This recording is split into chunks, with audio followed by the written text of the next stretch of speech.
thing on? Jamie Ivey here again. Today we're visiting Colleen Matthews, and her husband is stationed at Fort Hood, which is just north of Austin.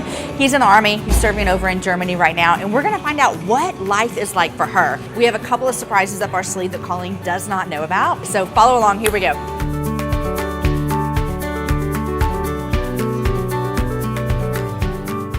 Colleen!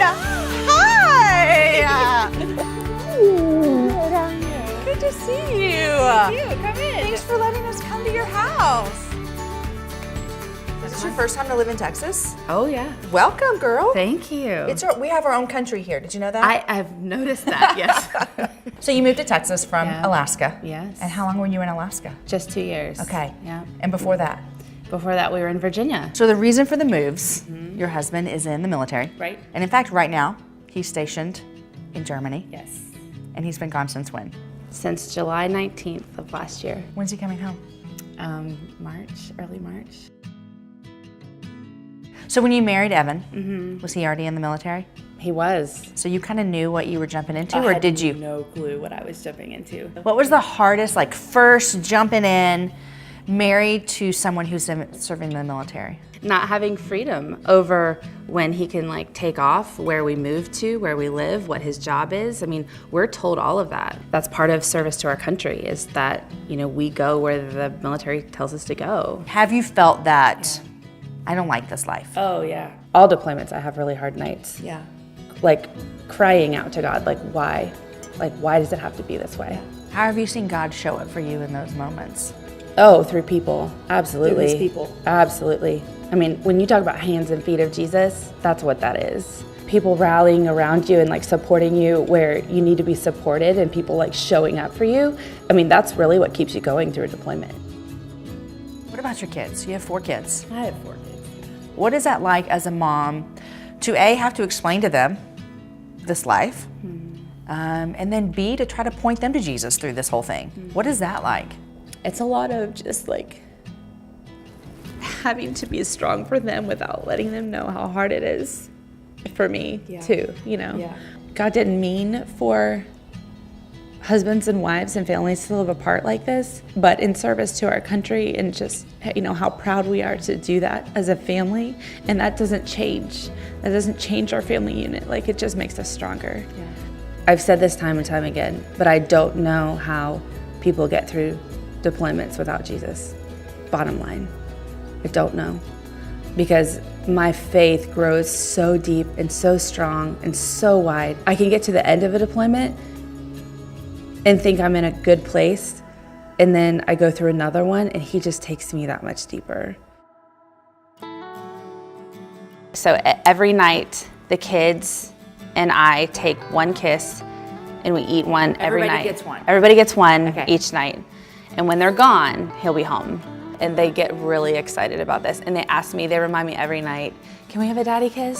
So they remember, and they know they can't share them or eat them at off times or share them with their friends. So I can't have one right now. Sorry, No, Jamie. It's okay. It's okay.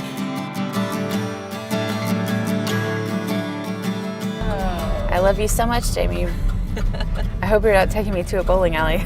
Actually, we're going right up here, and I'm not sure exactly, but we're going in a helicopter. Oh my God!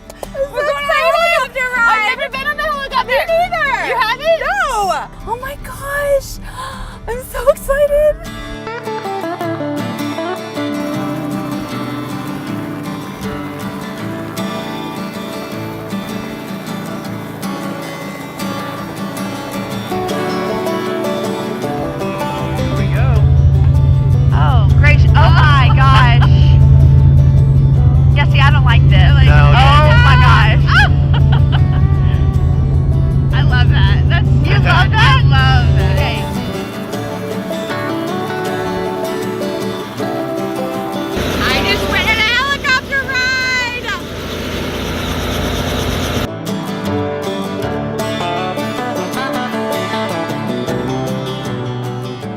Helicopter ride.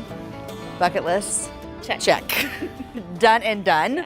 Let's talk about community. I want you to tell me how kind of crucial community has been in your life as a military spouse. I don't think we can survive. I mean, I say it we can't survive without Jesus, but we also can't survive without our community, especially when our spouses are gone and they're serving elsewhere.